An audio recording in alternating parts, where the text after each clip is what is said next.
Welcome back, Arbitrarians, to another Arbitrarium a la carte. This will be part 3 of Garrett's intro to firearms. Before we get into it, there is one piece that I'd like to make a slight correction on, mostly because I didn't include it last time. As you recall, we went through the various types of actions of firearms. And one important thing that I missed with a repeater, where you have to manually operate the reloading mechanism, be it a bolt or a lever, I forgot to mention the slide or pump action. A bit of an oversight. A big oversight. Thank you to the listener that let me know about that. I do listen to feedback, and we do throw it into the show, so by all means, leave comments, emails, smoke signals. I've never gotten a smoke signal or a carrier pigeon. The cats might eat it, though. So if you don't get a message back from a carrier pigeon, you know why. So we're going to go into, as promised, the types of federal firearms licensing. Starting with Type 1. And this is anyone who deals in firearms other than destructive device and does gunsmithing. So if you're just going to buy, sell, and you're not going to get into any what's referred to as NFA items, full auto, short-barreled shotguns, short-barreled rifles, suppressors. What are they called, NFAs? National Firearms Act, 1936. Things that you can't sell or that have just severe restrictions on them? Because for a while you couldn't sell suppressors, right? No, you've always been able to sell suppressors as long as you get your $200 tax stamp. Okay. Well, you've always been able to buy them. In order to sell them, you need a specific type of FFL, Federal Firearms License. An FFL is the kind of license you need to have if you're going to sell, buy in bulk for the purposes of resale, sale, or do work on firearms as far as gunsmithing, manufacturing of ammunition, manufacturing of destructive devices, which is a class in and of itself. It falls under NFA as well. If you're going to be in the firearms business, you need a federal firearms license, with very, very, very few exceptions. Mostly black powder. If you're just dealing in black powder, you don't need a license for that. You just sell black powder guns. Which is funny, because it's a fucking explosive. Yes. As far as how the federal laws are written, a black powder weapon is not considered a firearm. It is completely unregulated.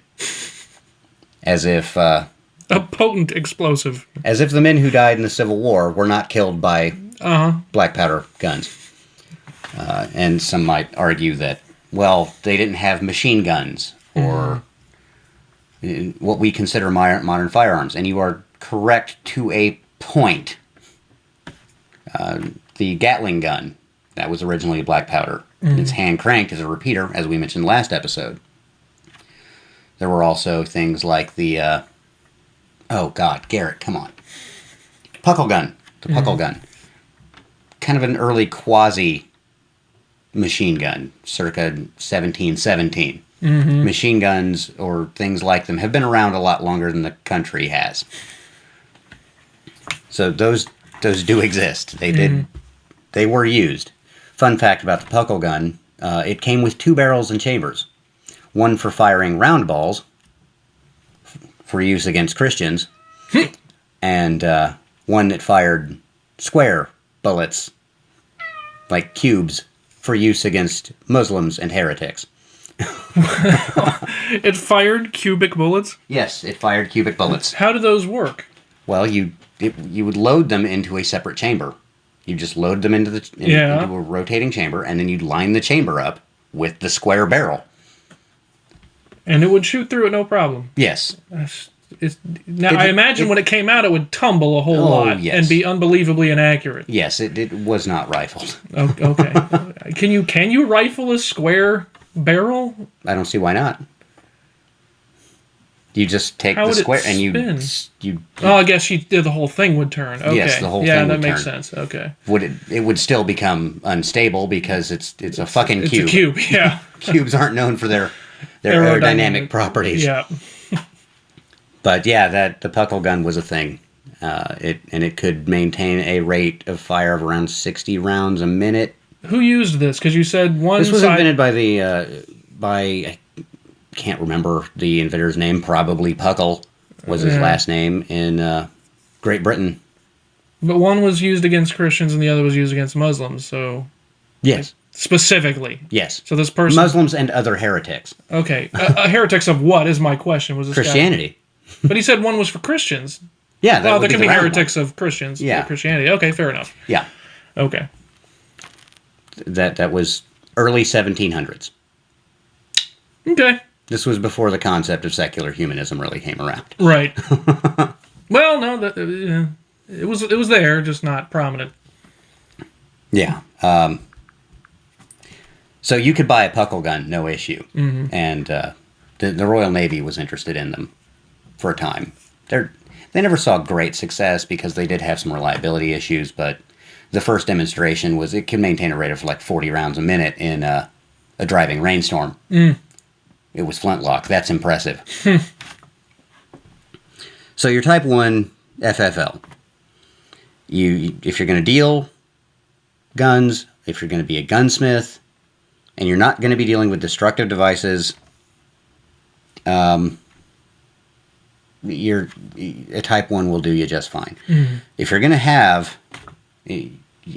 to deal in things like short-barreled rifles, short-barreled shotguns, and suppressors, you need what's called an SOT Class 3 license. This is where it's a Class 3 gun. You need to have a special license to have a Class 3 gun, like a full auto. No, you have to have a special tax to sell them. Mm-hmm.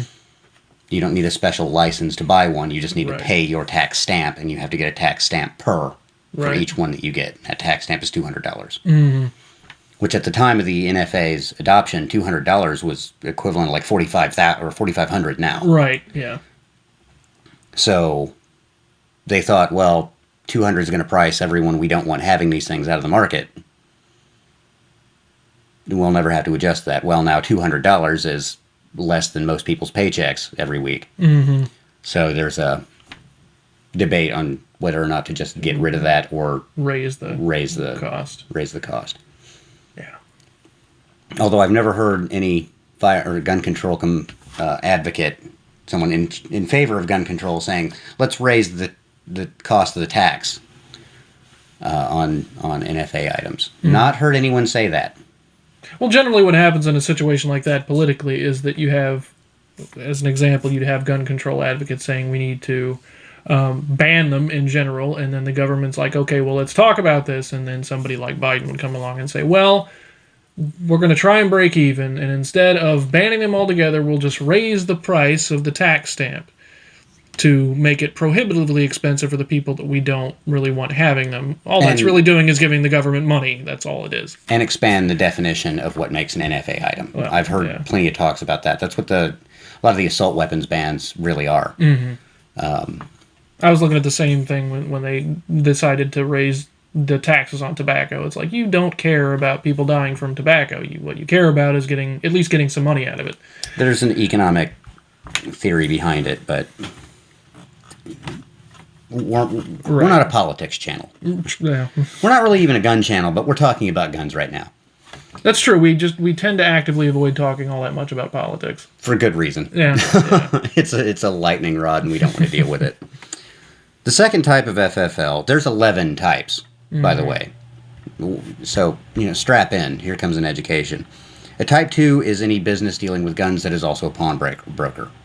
Okay. So if your primary business is not dealing guns, but you do make money off guns, you need to have a Type 2 specifically as a pawnbroker.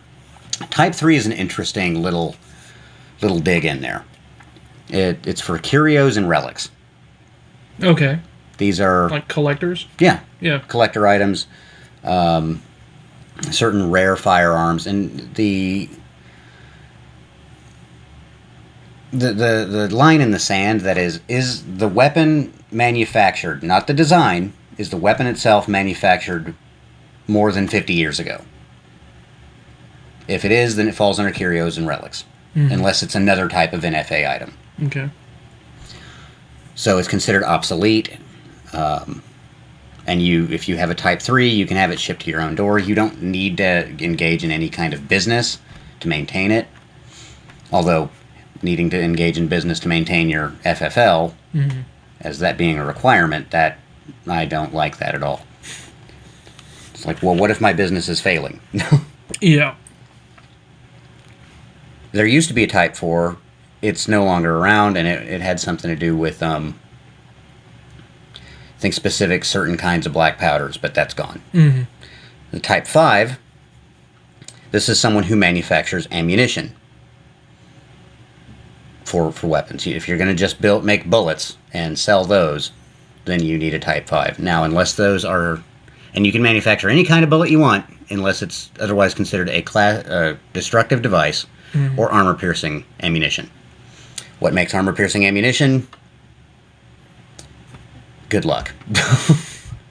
The rulings on what makes an armor-piercing ammunition is pretty much solely in the ATS purview, and their opinion can change from week to week. Right.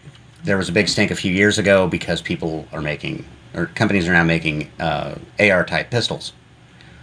I don't like AR-type pistols. I think they're kind of ridiculous unless you're going to turn them into a short-barreled rifle.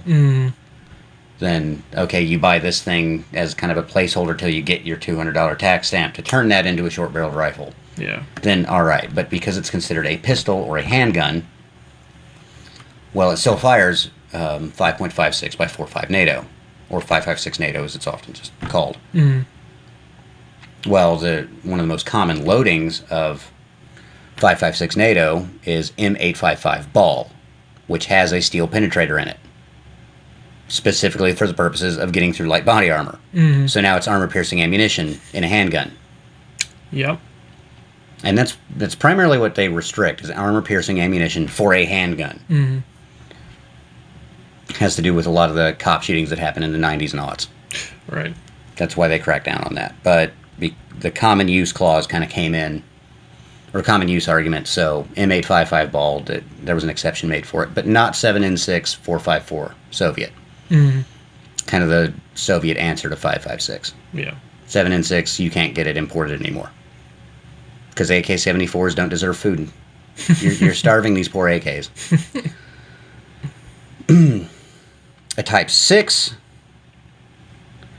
FFL is a licensed manufacturer of ammunition, other destructive devices. This allows you to manufacture only ammunition. Type 5 allows you to reload as well. This is just for ammunition manufacturing from scrap. You can't make components and sell the components. Right. So I misspoke on 5 a bit. Okay. A 6 allows you to just make ammo. The 5 allows you to make ammo and components for ammo. Okay, I gotcha. Primers, casings, powder, bullets. Right. A Type 7, and this is what I want. This allows someone who may act as a dealer of firearms. You can manufacture firearms and ammunition, and may or may not deal in destructive devices, ammunition for destructive devices, armor-piercing ammunition. Or you can't do those unless you also have a Class 2 standard or special occupational tax, an SOT. You have to have your special occupational tax in order to manufacture armor-piercing ammunition and destructive devices. But it allows you to build guns and sell them. Yeah. The Type 7 is what most of your big gun manufacturers have. Just kind of in perpetuity, really. Yeah. Your smaller... And there's a lot of smaller gun shops that have popped up making their own things and selling them on the open market because primarily because the patent on the AR-15 expired, so everyone can make them now. Or not the the AR-type weapon. An AR-15 is specifically a Colt product. Right. Type 8 is an importer. You can import firearms and ammunition from outside and sell them inside the United States. Yeah. Now, these licenses you can also import SO or NFA items. Okay. These are renewed yearly, is that correct? Depends on the license. Okay. Typically, it's about 2 years. Okay. I believe. I would imagine your Type 8, which is the one that you want, right? Or No, 7. I want the 7. You want the 7. I imagine that's a relatively expensive license. Yeah. Because it sounds like it gives you basically the most freedom of the ones you've listed so far. Yes. They get more free, though. Ah. Your Type 9. This is a dealer of firearms, including destructive devices, ammunition for destructive devices, and armor-piercing ammunition. This requires an SOT, or Class 3, Special Occupational Tax. Mm-hmm. Yeah, and if you're going to do this is kind of like you need this, the Type 9. You also need the SOT. And it requires an additional federal explosives license. Mm-hmm. So you get the Type 9, but you can't do the Type 9 stuff till you get another license. But if you get the license, you have to have the Type 9 as well. Why not just bundle them together? Most insurance companies do that. Mm-hmm. A Type 10 is a manufacturer of firearms, explosives, ammunition, manufacturer of destructive devices. Okay, what is a destructive device? We've heard that come up plenty of times, right? Mm-hmm. Let's get that out of the way. These are things like grenade launchers, RPGs, anti-tank missile, just anything that is considered something that projects a bomb. Mm-hmm. Typically is a destructive device. A hand grenade is a destructive device. A mortar is a destructive device. So that is what a destructive device is. Anything over 50 caliber that doesn't fall under curio and relic is also considered a destructive device. Yeah. If it uses smokeless powder. Okay. So if you somehow manage to get into your possession an 18-pounder Napoleonic cannon, that's not considered a destructive device, even if it can launch shells, explosive shells, because it's protected by black powder. Mm-hmm. A 1917 howitzer, now you have a destructive device. Because also, I would imagine the Napoleonic cannon qualifies as, a curio item. No, it doesn't, because it's black powder. Oh, well, yeah, that's true. Okay. The howitzer from World War I, that is now considered a destructive device because it uses smokeless powder. Mm. You'd think it'd fall under curio and relic, but because it can shoot bombs, it's now a destructive device. Mm-hmm. Yeah. So that's your Type 10. Or Type 9. We just covered Type 9. Type 10 is another... no, we just... Yeah, you just did Type 10. We just did Type 10. I'm sorry. Yeah. See, I get confused on this. A Type 11 is an importer of destructive devices. So if you want to get a hold of a Russian RPG-7, the thing that shot down the Black Hawk and Black Hawk Down, you need to have a Type 11. Or know someone who does. Mm-hmm. And all of these also require federal explosives license and a special occupational tax. Yeah. So those are your types of FFL.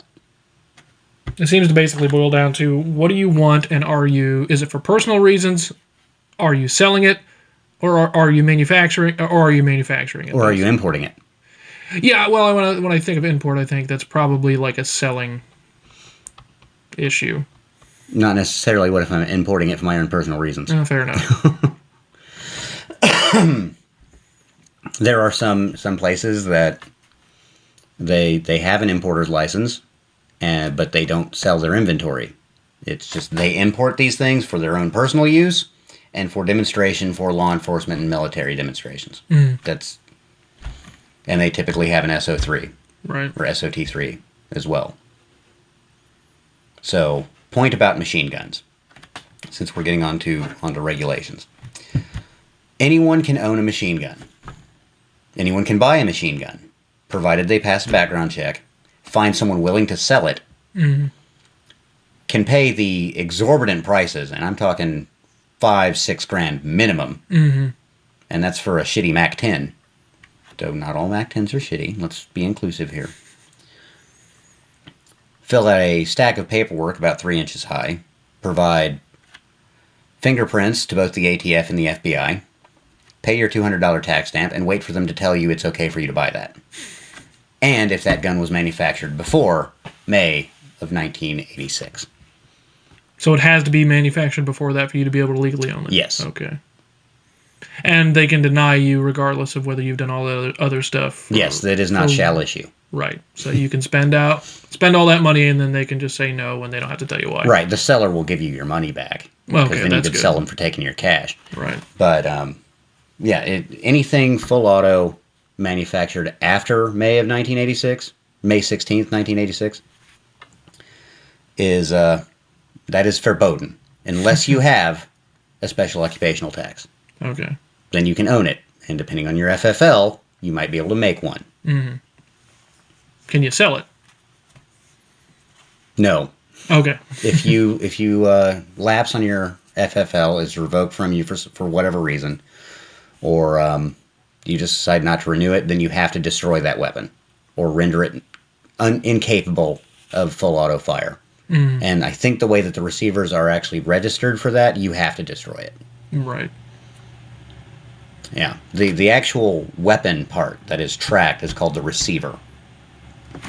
That on an AR-15 platform, it is the lower receiver. That is where the trigger mechanism is. But that can differ from weapon to weapon. Mm-hmm. Certain things like an AK, they don't have an upper or lower receiver. It's just a receiver, so they track the receiver. Mm-hmm. And that's the way most guns are. It is the receiver that is the weapon. Mm-hmm. All the other stuff that goes into it to actually make it work, that doesn't count. As of this recording. Yeah. There are some things coming down the pipeline that will change that if they pass. Okay. So, you can have a barrel shipped right to your house. You can have every part of the gun shipped right to your house.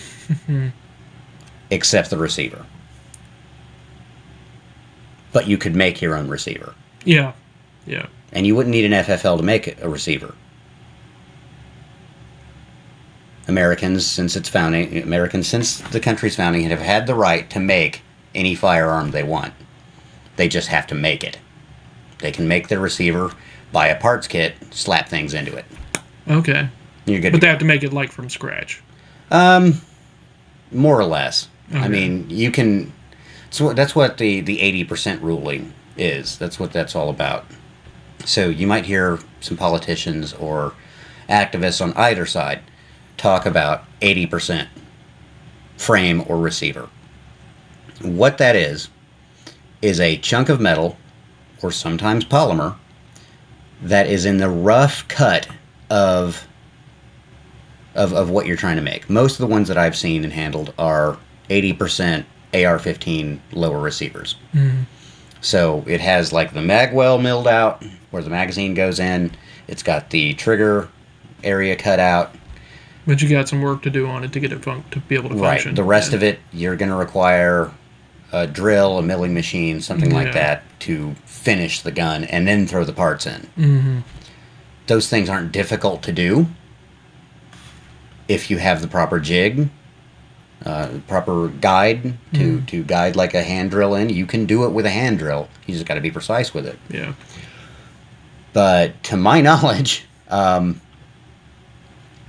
there hasn't been a crime committed with one of these things. It's kind of funny that the people who are willing to put the work in to make their own gun aren't willing to, or aren't going to commit crimes because they're already willing to put work into things. Yeah. I was just thinking you could do that with the tools you find at the high school, in the CM shop. You got the drill press, and that's all you really need. And a jig. Yeah. I mean, shit, an AK is even easier, really. Mm. Conceptually, it's easier. The actual making and precision forming of it, it starts with a sheet of metal. Mm. It's a sheet of metal.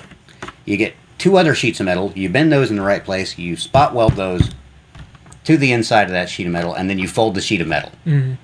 Congratulations, you built an AK-47 receiver. You drill some holes in for proper pins, and if you want to get real spicy, you put the third hole in there for the auto sear. Mm. But yeah, if you make the auto sear, just having that third hole renders that an NFA item.